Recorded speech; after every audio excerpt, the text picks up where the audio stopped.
there, it's Debbie with the Pickin Coop Farmstead. The sun is kind of right in the way. Oh, there we go. Right in the way of stuff. So today I'm out here. I was going to do a video in my garden, but our irrigator guy flooded the whole garden. It's under about a foot of water. Not good for the plants or the new beds, but oh well, what are you going to do? So I am out here. And as you can see, my grapes right here are ready to harvest. So I'm going to go ahead and harvest these. These, I'm not exactly sure what type of grapes they are. They smell just like Welch's grapes. And that's, they have seeds, but they're white. So this is what I make my grape juice out of. So we're going to pick these guys and we'll steam can up some juice. I've got my bucket, I've got my pruners, and there are some blackberries in here, so I have to be kind of careful with that. And I think there's a squirrel that actually lives in here. I've tried and tried to trap that little guy, and so we're going to see how many grapes I actually get out of this. So I'm going to cut this blackberry. Just to get it out of my way. There we go.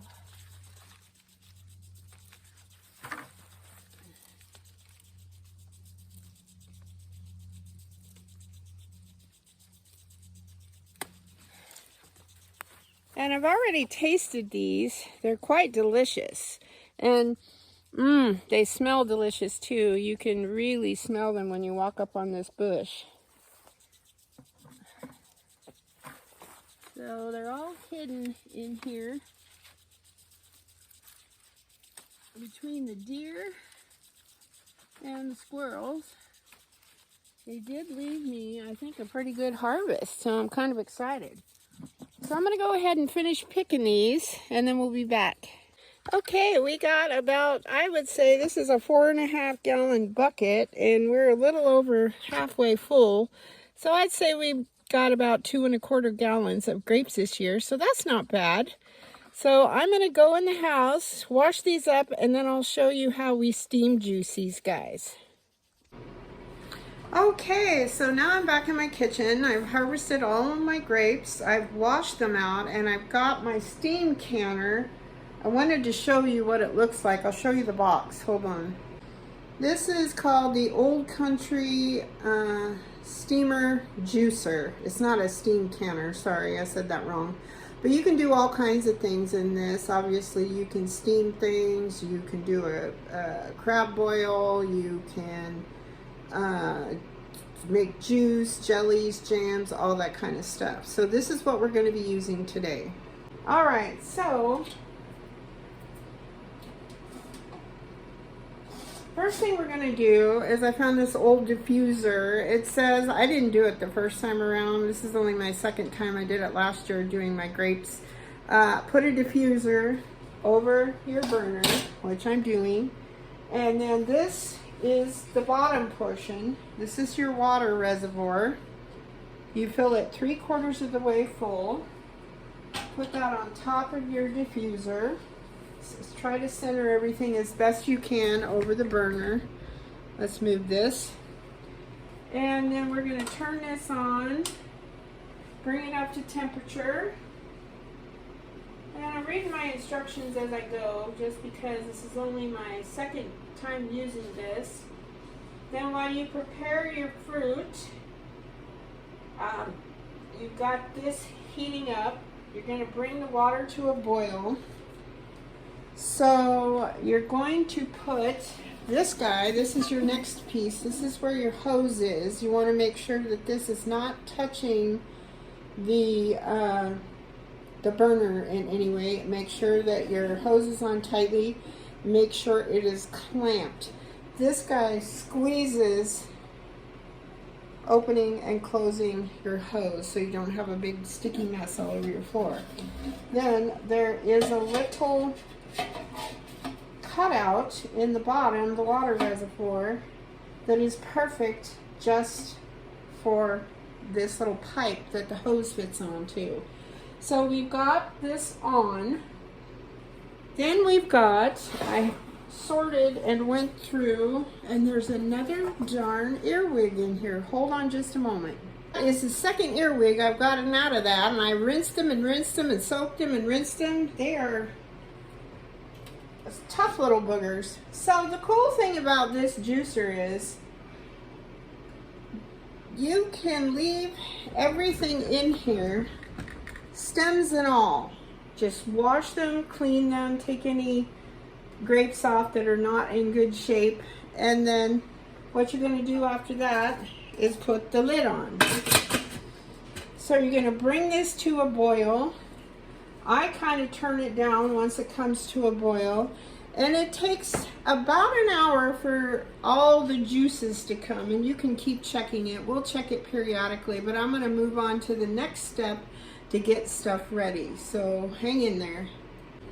Okay, the next thing that I did is I'm going to put my juice, once it's done, into little pint jars. So I have a bunch of those in the oven to get nice and hot after it's getting close to steaming for an hour. So what you do is you bring your steam juicer up to a boil. So I keep checking the bottom. Once it starts boiling, you can turn it down to medium.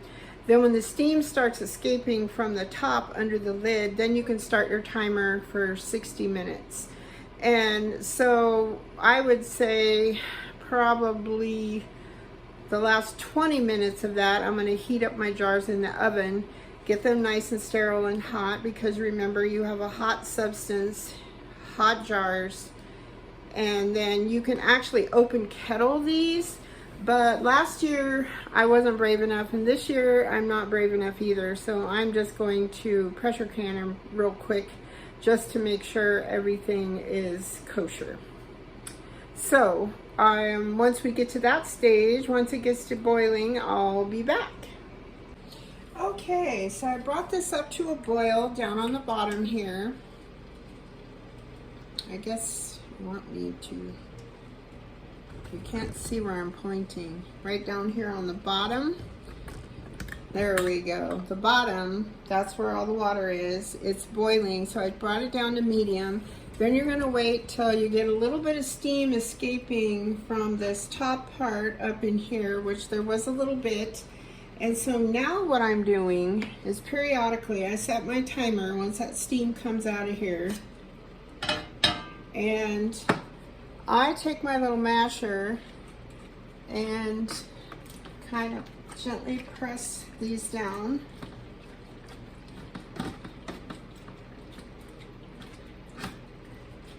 Oh, it's starting to smell yummy.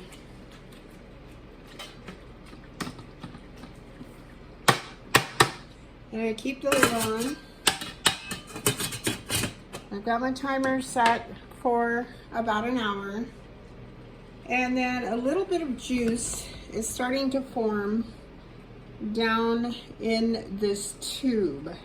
So that's a good thing. That means we're getting juice down in the bottom portion. This is where all the juice collects, in the middle. So your fruit goes on the top. It's like a colander, which you can see the little holes in there.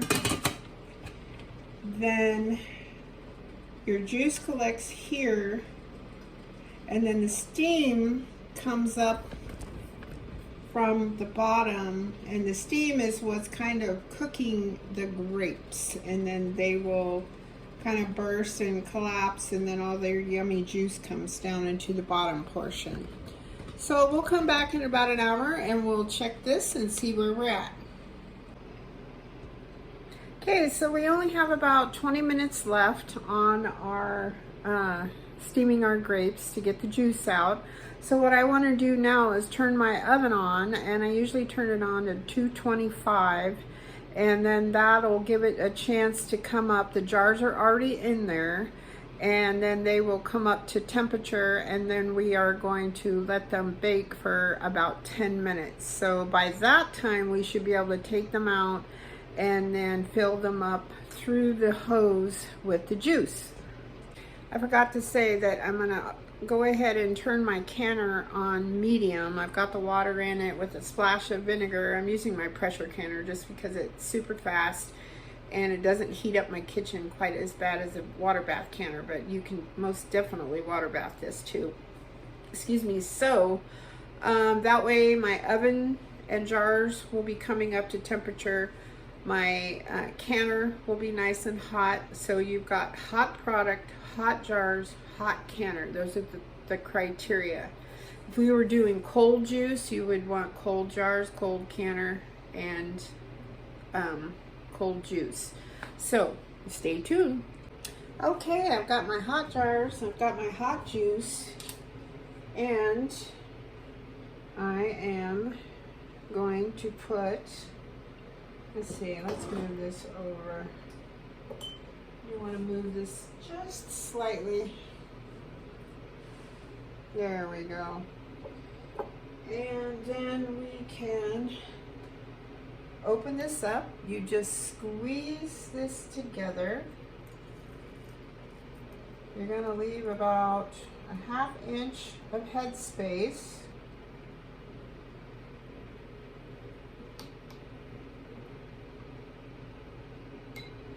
Then you're going to move it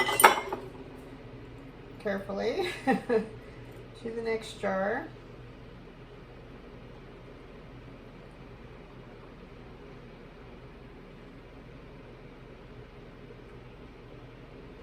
Half inch of head space.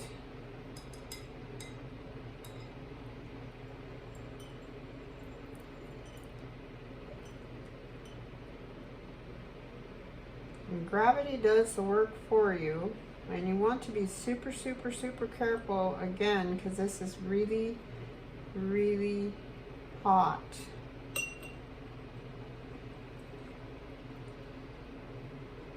I don't know how much we're going to get out of this, but we shall find out.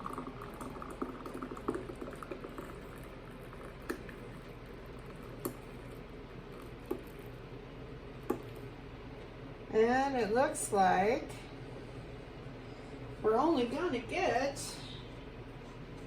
about 4 of these little pint jars. And remember, you always clean, even though this goes in pretty cleanly, but things splatter, splash, what have you. Clean off your rims. And then you're going to put on your lids, your flats, I should say, and your rings. Let me grab those real quick. Now, as you're putting these on, I'm going to move this one just so I have a little bit of room to work. Use a hot pad, fingertip tight, remember.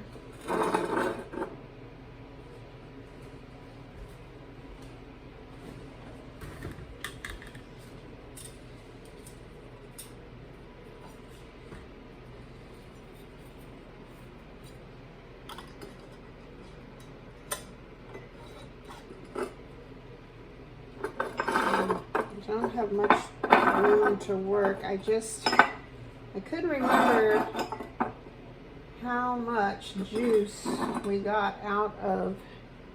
I did a lot more grapes last time, I think, but this year our harvest was smaller but the grapes were larger. Go figure. So this is the first year that I actually pruned back my grapes like I was supposed to.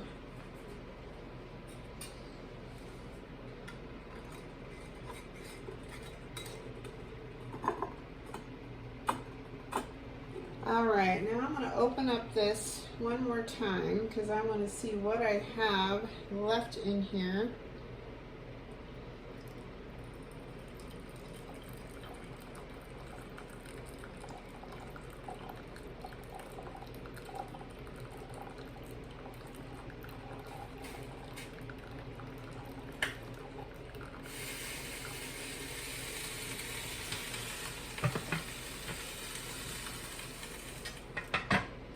canner's nice and hot now.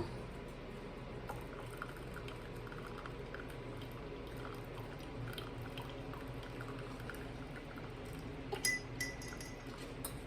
kind of want to put that right there and just let it drip in there. I'm going to take the lid off of my canner.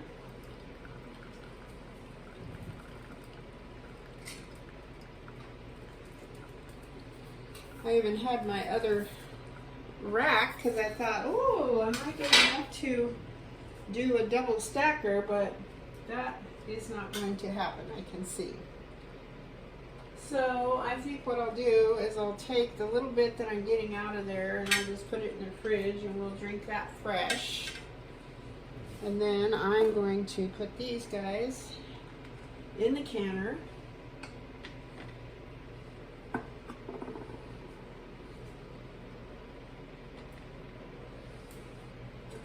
Gabby's going to be very sad that we did not get that much juice, but that's okay. Maybe there's some place where we can buy organic grapes and make some more.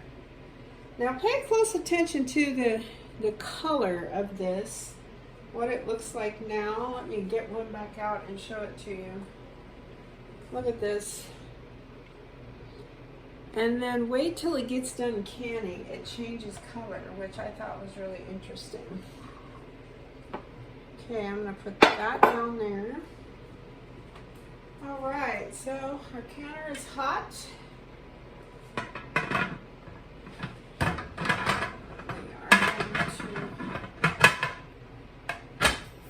going to lock that dude down. We're going to turn it on high because we want it to start venting.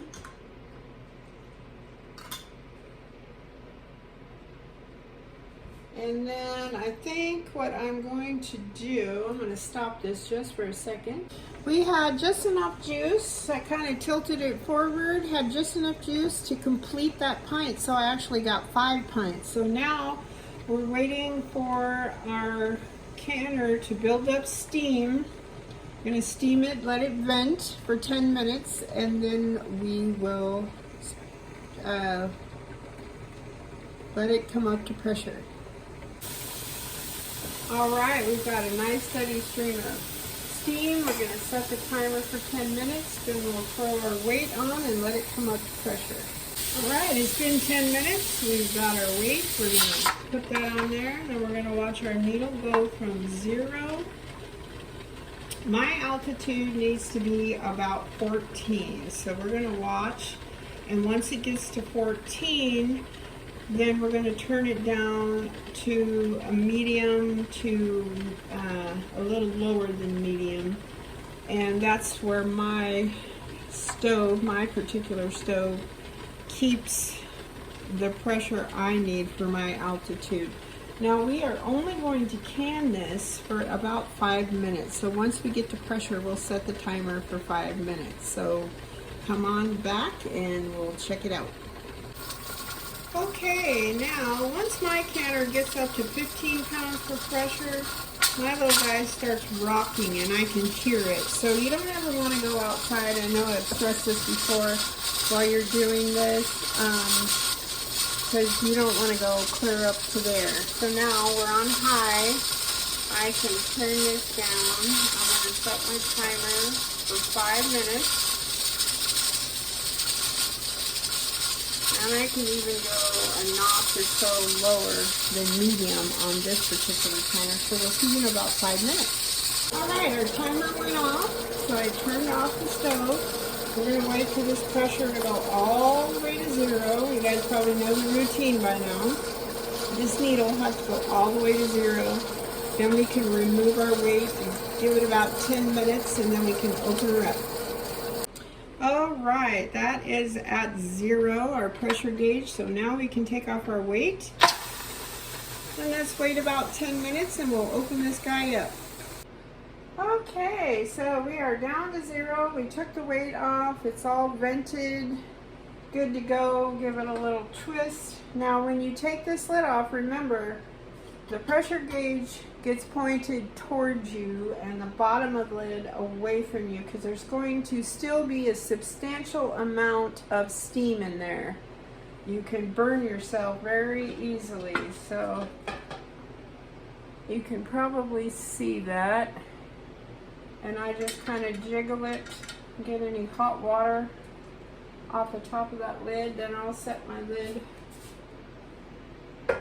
over away on the counter, and then I am going to get out my juice. Now this is the part I really wanted you to see, and it just amazes me. I don't know why. I guess it's oxidized, I'm not sure, but look at that beautiful golden ruby colored juice. That's what happens to my juice when I can it. So I guess, I don't know if it's pasteurized, I don't know what the deal is, but it is the most delicious grape juice you've ever had in your life. So this year we only got 5 pints, which makes me really, really sad, but it's better than no pints. So what we're gonna do is we're gonna let this sit on the counter for a good 16 to 24 hours. Gives it time to cool and seal properly. And then what you're going to do, let's move you over here. You're going to check the seals. Take the lids off, or the rings first. Check the seals, make sure your button is all the way down. Kind of move them around by the flats. And then I wash every jar thoroughly with hot soapy water. I just put it on a sponge, wipe it off, then rinse it. Then once it's dry, I go ahead and label it and date it, and boom, there you go, homemade grape juice. All right, that's all I have for you. I did want to show you, I bought some raisins the other day from Sheon, and I've already got some in this jar. I have been doing a lot of reading, and I think what I'm going to do is freeze these guys. I just don't want a chance of mold getting in there, and I'm afraid if I dehydrate them to the point where I know there's no moisture in there, then they're going to be like little BBs. So I think that's what I'm going to do. A lot of folks say that they make them, then they just keep them in the freezer, then you don't have to worry about it. All right, well, I hope the sun is shining where you are today. I hope you're having a great day. Thank you very much for watching, subscribing, sharing, commenting. I get so many wonderful comments, and I'll talk to you guys later. Bye-bye.